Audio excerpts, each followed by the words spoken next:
ఇవాళ నేను అమ్మమ్మట్టు చేయబోతున్నాను.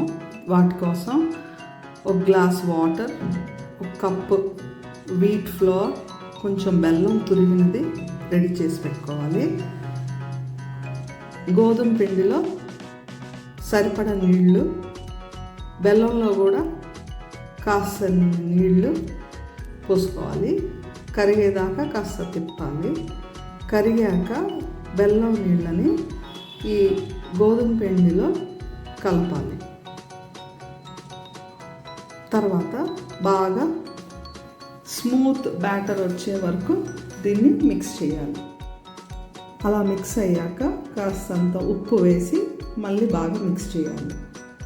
అంతలో పెనం వేడెక్కుతూ ఉండగా కొంచెం నూనె వేసి కాస్త ఈ గోధుమ పిండి ఆటాన్ని వేసి దోశలాగా వేసుకోవాలి.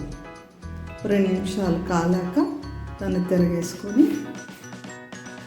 మళ్ళీ కాలాక ప్లేట్లో వేసుకొని అలా తినేయాలి. ఇది అమ్మమ్మట్టు ఎందుకంటే ఇన్స్టెంట్గా తినేయచ్చు.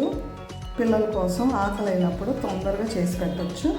చిన్నప్పుడు మా అమ్మాయికి ఇలాగే చేసి పెట్టేది మా అమ్మ. అందుకనే దీని పేరు అమ్మమ్మట్టు అని పెట్టాము. అంతే.